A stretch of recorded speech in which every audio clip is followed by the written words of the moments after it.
اعوذ باللہ من الشیطان الرجیم بسم اللہ الرحمن الرحیم شہر رمضان الذی انزل فیہ القرآن ھدی للناس وبینات من الھدی والفرقان صدق اللہ العظیم۔ میرے معزز مصلیان کرام اور قابل قدر دینی بھائیوں، بزرگوں، دوستوں، آپ کے ہاں کے امام صاحب ماشاءاللہ قاری عثمان حسانی صاحب، ان سے ہماری دوستی ہے کئی سال سے، اور ان کی آواز، ان کا نعت پڑھنا اور ان کی مترنم آواز سے ہم ان سے جڑے۔ آپ یہ سمجھتے ہیں کہ سہارنپور کے جلسوں میں یا آس پاس کے جلسوں میں ہی قاری صاحب پڑھتے ہیں اور قاری صاحب سے یہاں کے لوگ ہی واقف ہیں، ایسا نہیں ہے۔ قاری صاحب کی آواز بہار، بنگال اور دور دور تک ہندوستان میں سنی جاتی ہے، اور دیوبند کے ایک بہت مشہور استاد ہیں حضرت مولانا فضیل احمد ناصری صاحب، جو کلام بھی لکھتے ہیں، وہ بھی اپنا کلام قاری صاحب سے پڑھواتے ہیں۔ تو یہ آپ حضرات کے لیے قابل سعادت ہے اور اچھی بات ہے کہ آپ کو ایسے امام ملے ہوئے ہیں۔ اللہ تعالیٰ قدردانی کی توفیق نصیب فرمائے۔ یہ مبارک مہینہ چل رہا ہے رمضان کا، اور رمضان کا مہینہ خالص اللہ کا مہینہ ہے۔ کس کا مہینہ ہے؟ اللہ کا مہینہ ہے۔ تو جب رمضان کا مکمل مہینہ اللہ کا ہے تو ہمیں اس پورے مہینے میں اللہ کے لیے وقف ہو جانا چاہیے، ہے کہ نہیں؟ جب یہ پورا مہینہ اللہ کا ہے تو ہمیں بھی اس پورے مہینے میں اللہ کے لیے وقف ہو جانا چاہیے، ہے کہ نہیں؟ یعنی ہمارا زیادہ وقت 24 گھنٹے میں، جو دوسرے مہینوں میں ہمارا 24 گھنٹے کا زیادہ وقت دنیا میں صرف ہوتا ہے، اس کے بالمقابل رمضان المبارک کے مہینے میں ہمارے 24 گھنٹے کا زیادہ وقت اللہ کے لیے صرف ہونا چاہیے۔ یہی تو اس بات کا تقاضا ہے، کیونکہ یہ اللہ کا مہینہ ہے۔ لیکن حال کیا ہے، المیہ کیا ہے کہ ہم لوگ ذرا سی دیر رمضان المبارک میں مسجد میں زیادہ ٹھہرنے کے لیے تیار نہیں ہیں۔ اگر مسجد میں آ گئے تو جانے کی جلدی رہتی ہے، نماز پڑھ رہے ہیں تو نماز کی جلدی رہتی ہے، نوافل تک ادا نہیں کرتے۔ جب رمضان المبارک میں نوافل کا اہتمام نہیں ہے، سنتوں کا اہتمام نہیں ہے، تو غیر رمضان میں کیسے ہوگا؟ اور جو رمضان میں نوافل کا، سنتوں کا اہتمام نہیں کرے گا رمضان المبارک میں، وہ غیر رمضان میں فرائض کا بھی اہتمام نہیں کرے گا، ہے کہ نہیں؟ اس جیسے مبارک مہینے میں تو ہونا یہ چاہیے کہ تمام نمازیں باجماعت ادا ہوں، فرائض باجماعت ادا ہوں، تکبیر تحریمہ کے ساتھ ادا کی جائیں، اور تمام نمازوں کے بعد جو سنت اور نوافل ہیں وہ مکمل اطمینان سے ادا ہوں۔ اس کے علاوہ جو اشراق کی نماز ہے، چاشت کی نماز ہے، اوابین کی نماز ہے، تراویح کی نماز ہے، تہجد کی نماز ہے، ان تمام نمازوں کا اہتمام ہونا چاہیے۔ یہ رمضان المبارک کا تقاضا ہے۔ لیکن افسوس کہ رمضان میں ہمارے پاس وقت نہیں ہے۔ رمضان المبارک کو ہم ڈھیل اور غفلت میں گزار رہے ہیں۔ یہ کتنے افسوس کی بات ہے کہ جو مہینہ اللہ کے لیے، آپ بتائیے کہ ایک آدمی کو رمضان المبارک جیسا بابرکت، باعظمت، بارحمت، بامغفرت مہینہ ملا ہوا ہے، اور وہ پھر اس مہینے کو غفلت میں گزار دے، کتنے افسوس کی بات ہے۔ حضرت جبریل علیہ السلام کی بددعا اور حضور صلی اللہ علیہ وسلم کی آمین، کہ جس نے رمضان کا مبارک مہینہ پایا اور عبادت کر کے اپنے آپ کو مغفرت کا، جنت کا مستحق نہ بنا لیا، وہ محروم ہے۔ آپ بتائیے جلیل القدر صحابی کی دعا اور سب سے محترم بالشان، سب سے افضل نبی کی آمین، کیا دعا رد ہو سکتی ہے؟ جو شخص رمضان کے مبارک مہینے کو غفلت میں گزار دے، عبادتوں سے دور رہ کر گزار دے، مساجد سے دور رہ کر گزار دے، فرائض سے دور رہ کر گزار دے، روزوں سے دور رہ کر گزار دے، تراویح سے دور رہ کر گزار دے، وہ اس خیال میں نہ رہے کہ میری بخشش ہو جائے گی اور مغفرت ہو جائے گی اور چند روپے خرچ کر دینے سے یا کسی کو افطار پارٹی کرا دینے سے بات بن جائے گی اور کام بن جائے گا.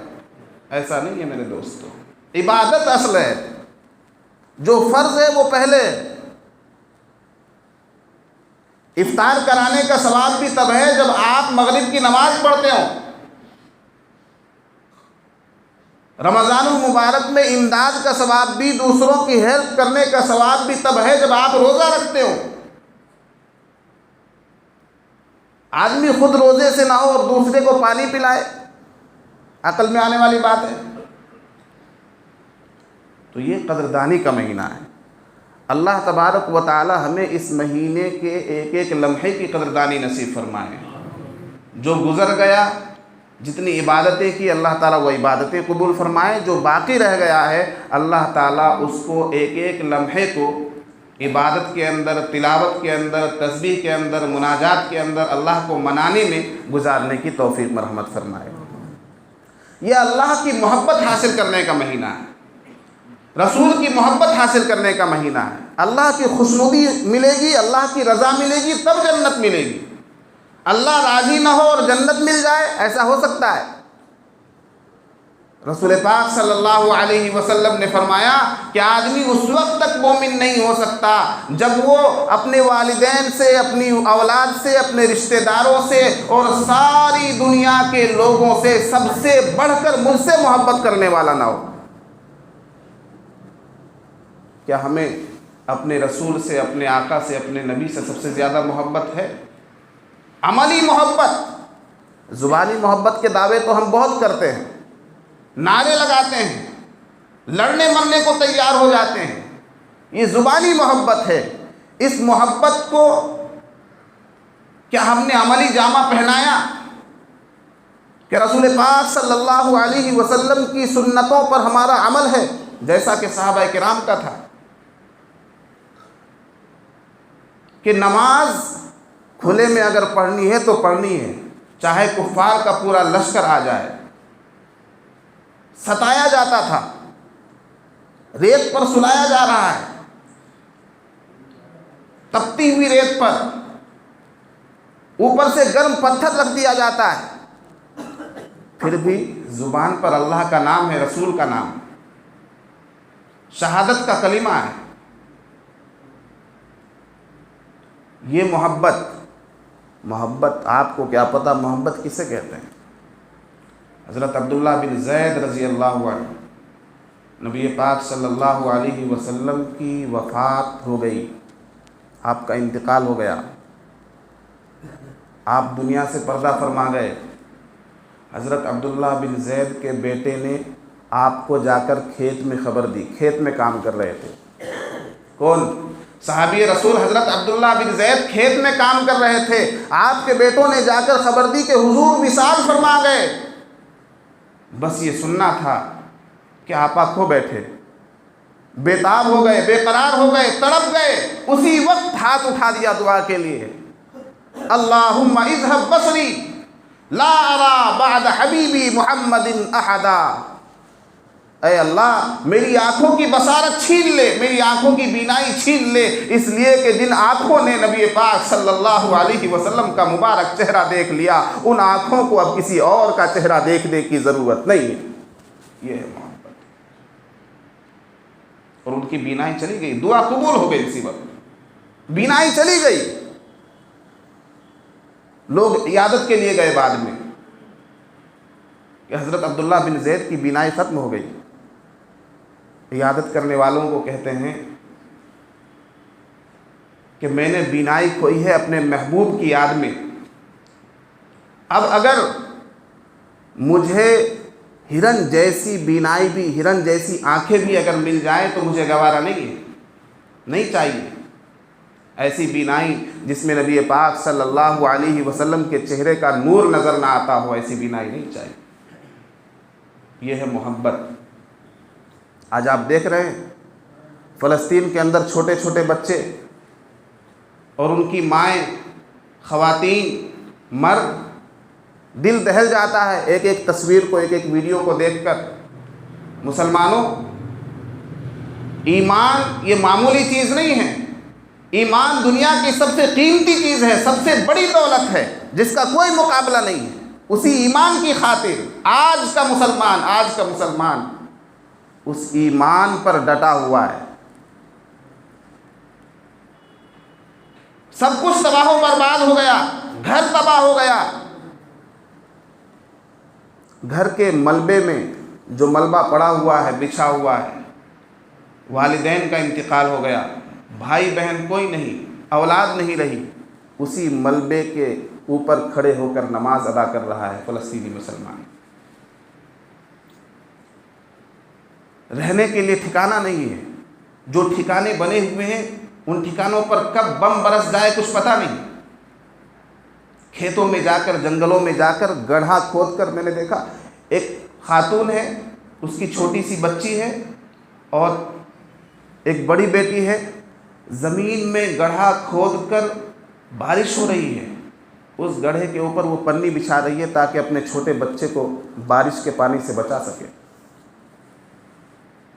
چھوٹے چھوٹے بچوں کو زخمی حالت میں ہیں، انہیں معلوم نہیں کہ اس کی ماں جو کل اس کو کھلایا کرتی تھی آج قبر کے اندر چلی گئی ہے۔ چھوٹا سا بچہ ہے، اپنی ماں کو تلاش کر رہا ہے، اس کی ماں نہیں مل رہی ہے کہیں، وہ تو قبر کے اندر چلی گئی، باپ نہیں ہے، باپ بھی مر چکا ہے۔ یہ حالات ہیں میرے دوست، کس لیے؟ صرف ایمان کے لیے۔ انہیں کیوں مارا جا رہا ہے، کیوں قتل کیا جا رہا ہے؟ ان کا جرم کیا کچھ اور جرم ہے؟ یہی تو ہے کہ وہ ایمان والے ہیں، وہ بیت المقدس سے، قبلہ اول سے محبت کرنے والے ہیں۔ 3 مقدس مقامات ہیں پوری دنیا کے اندر، بیت اللہ، مسجد حرام، مکہ مکرمہ، اور مسجد نبوی مدینہ منورہ کے اندر، اور تیسری مسجد اقصی جسے بیت المقدس اور بیت المقدس کہا جاتا ہے۔ بیت الحرام میں، مسجد حرام میں ایک نماز پڑھنے کا ثواب 1,00,000 نمازوں کے برابر ہے، اور مسجد نبوی میں ایک نماز پڑھنے کا ثواب 50,000 نمازوں کے برابر ہے، اور مسجد اقصی میں ایک نماز پڑھنے کا ثواب 500 نمازوں کے برابر ہے۔